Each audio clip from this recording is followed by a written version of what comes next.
Pour nous, pour les motiver, déjà, on n'a pas besoin de trop motiver nos joueurs. On est en Coupe du Monde, on représente notre pays. Chaque match est important, même un match amical pour nous. On veut le gagner pour nos supporters. Ensuite, l'objectif, c'est la troisième place parce que plus on pousse le classement au maximum, c'est-à-dire si on finit troisième, eh ben, comme on aime avoir les records et comme on aime être les meilleurs, la prochaine équipe africaine qui voudra nous battre, eh ben forcément, ou il faudra qu'elle se fasse éliminer en demi-finale et qu'elle gagne le match de classement, ou qu'elle aille en finale. Donc comme ça, on poussera un peu plus les rêves des autres et pourquoi pas même les nôtres dans le futur. Donc on a un bel objectif. Si on peut finir troisième, ce sera extraordinaire. La fédération a fait ce qu'elle devait faire. On n'oublie pas que la France a fait pareil avec la Tunisie alors qu'elle était qualifiée. Quand il y a une erreur d'arbitrage, ils ont signalé. Et comme toutes les fédérations font leur travail. Après, ça n'enlève pas, ça enlève en rien la qualification de la France. Mais voilà, quand il y a des erreurs d'arbitrage, c'est bien de le signaler. Surtout, s'il y a erreur, c'est aussi d'avoir donné un jaune à Sofiane Bouffal. Après, voilà, est-ce que si le penalty avait été sifflé, est-ce qu'on serait qualifié pour la finale? C'est que de l'extrapolation, mais en tout cas, il y avait penalty, il faut le signaler, comme toutes les fédérations ont fait. Et la France, de son côté, dans un match qui était que de qualification, ils étaient qualifiés. Et ils sont pleins pour gagner pour pas ne pas perdre le match de la Tunisie. C'est de bonne guerre. Nous, on a une fédération qui travaille aussi, comme toutes les fédérations de football. Et elle a fait ce qu'elle devait faire. Ça, et je répète, ça ne change rien maintenant à la suite de la compétition. On souhaite aussi bonne chance à la France, mais je pense qu'on a été lésé d'un penalty, au moins d'un non-carton jaune à Sofiane Bouffal. Mais c'est le football, il faut l'accepter. Bah, c'est pas la fin. On joue demain un match de troisième, quatrième place. Je pense que la fin, pour n'importe quelle équipe au monde, même les très grandes nations, jouer un match de troisième, quatrième place au mondial, c'est pas la fin. Après le match de demain, on réfléchira à comment repartir de l'avant. On aura d'autres compétitions continentales qui vont être primordiales pour nous aussi, parce que maintenant, on va avoir un statut qui va être différent dans le monde et en Afrique. Mais voilà, on est ambitieux, on est un pays qui est ambitieux, on a envie de grandir, et puis les grandes nations, elles veulent toujours gagner. Donc après, ce qui est sûr, c'est qu'une Coupe du Monde, c'est tous les 4 ans. Donc on aura 4 ans à penser à la prochaine Coupe du Monde. Mais après, la réalité, nous, ce sera notre continent. Et ce sera d'être parmi les meilleurs et pourquoi pas la meilleure équipe. Mais les organes de presse, comme les supporters, ils ont profité d'une super compétition, d'un Maroc qui a donné son maximum. Et on n'a pas de regrets à avoir. Aujourd'hui, on a poussé la machine au maximum, on a rendu les gens heureux. On aurait rêvé, comme je l'ai dit en début de compétition, de gagner la Coupe du Monde. Mais en même temps, c'est une étape, je pense, pour nous et pour l'Afrique, pour se rendre compte qu'à chaque fois, chaque étape, il y a encore des paliers encore à passer pour pouvoir un jour postuler à gagner la Coupe du Monde. Mais on est de plus en plus proche.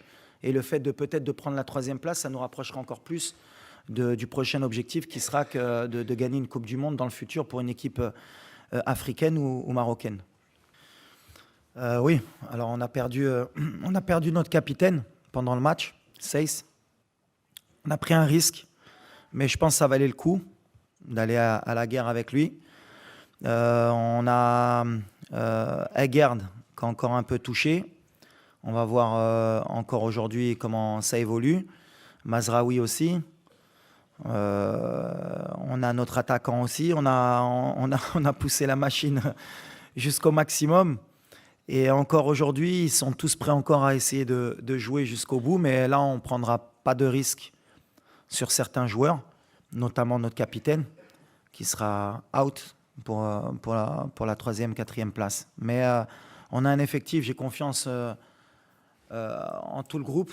Et ceux qui rentreront, comme on l'a fait avant, donneront le maximum. Bon, honnêtement, honnêtement, pour ne pas faire de langue de bois, moi, ce match de classement, il m'embête un peu, franchement. C'est toujours très compliqué pour les deux équipes, hein, que ce soit pour la Croatie ou nous. Après une désillusion telle que de perdre une demi-finale, 2 jours après rejouer un match. Allez, je vais être un peu cru. Moi, pour moi, on est à la place du con quand on est troisième ou quatrième. Alors bien sûr, après, il y a des significations. Pour certains, ça fait toujours plaisir d'être troisième plutôt que quatrième. À l'arrivée, moi, ce que je retiens, c'est qu'on n'est pas en finale de Coupe du Monde. Et même si j'étais en finale et que je finissais deuxième, je te dirais la même chose. À la limite, on retient que les vainqueurs. Nous, aujourd'hui, on a perdu. Alors, allez, pour être le plus positif possible, et c'est ce qu'on essaye de donner aussi à nos supporters, finir troisième, en termes d'image, ce serait magnifique. On est sur le podium du monde, mais à l'arrivée, on n'aura pas gagné, on n'aura pas passé la dernière étape. Donc, c'est toujours compliqué à essayer d'enjoliver ce fameux match de classement. Mais après, c'est notre boulot à nous, les entraîneurs, et à vous aussi, les journalistes, de dire que c'est un match qui est important. Mais honnêtement, c'était celle de demain, d'après-demain qu'on voulait jouer, nous, cette finale. Mais après, en étant positif, c'est ce que j'ai dit aux joueurs. On va jouer un 7e match de Coupe du Monde sur un mois.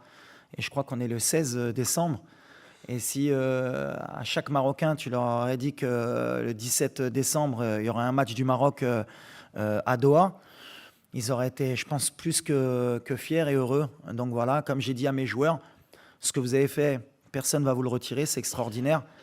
Je crois qu'on avait joué 6 matchs en 20 ans de Coupe du Monde. Là, on va en jouer 7 en un mois. Et ça n'a pas de prix parce que même en termes d'expérience, on gagne pratiquement 8 ans. Puisque si on part du principe qu'on se fait éliminer à chaque fois au premier tour, pour jouer 6 matchs, il faut faire 2 Coupes du Monde consécutives. Là, on aura fait 2 Coupes du Monde consécutives en un mois et même plus. On aura poussé à la 12e année au premier match. Donc c'est magnifique en termes d'expérience pour les gamins aussi.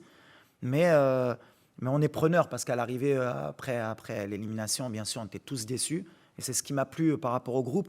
Parce que vraiment, ils étaient déçus. Je pense qu'ils ne se sont pas rendus compte, mais ils avaient tellement faim qu'ils étaient déçus de ne pas aller en finale de Coupe du Monde. Et ça, c'est beau. Ça veut dire que la mentalité a changé. Et maintenant, on les remobilise pour dire qu'il y a un match et qu'on est compétiteur et qu'il faut le gagner. C'est vrai que beaucoup de personnes ont parlé sur le système de jeu. Moi, à chaque fois, en tant que technicien, j'aime bien un peu débattre justement de ce côté-là. Jouer à 5, jouer à 4. Je l'ai dit dès le début de la compétition que le système de jeu, ce n'était pas important. C'était l'animation de ce qu'on en fait. Malheureusement, au bout de 5 minutes, on a pris un but dans ce système de jeu. Mais on en a pris un deuxième dans l'autre système de jeu. C'est le football. On est tombé sur une belle équipe qui, avec la moindre erreur, peut te payer cash. Nous, on a fait une erreur. Un joueur a glissé. La balle est contrée. Elle arrive au deuxième poteau. Il y a un but. À un moment donné, je pense que ce n'est pas le système de jeu. Nous, on a confiance dans ce qu'on fait, dans l'état d'esprit, dans ce que je demande aux joueurs. Demain, on verra comment on va rentrer. En tout cas, concernant ce que j'avais dit par rapport à des joueurs qui rentreront, on évolue encore. Ça dépend aussi des blessés. Ça dépend de l'état de fatigue. Je connais d'aller trop à 100% ou pas, mais on va essayer quand même d'aligner la meilleure équipe possible. Et pour moi, même dans mon groupe, les 26, si je les ai pris, c'est que je pense qu'ils sont aptes tous à jouer un match de Coupe du Monde. On va voir, on va essayer de trouver le meilleur équilibre sans trop changer non plus beaucoup de joueurs, parce que quand on change beaucoup trop de joueurs d'un coup, c'est jamais bon pour l'équipe. Mais après, je n'ai pas de regret par rapport au système, parce que par rapport aux joueurs qu'on avait à ce moment-là, et par rapport aux blessés, et par rapport au choix qu'on a dû faire à la dernière minute, il fallait s'adapter, il fallait prendre la meilleure option possible pour se donner une chance de se qualifier. Et des fois, ça marche, des fois, ça ne marche pas, et c'est le football.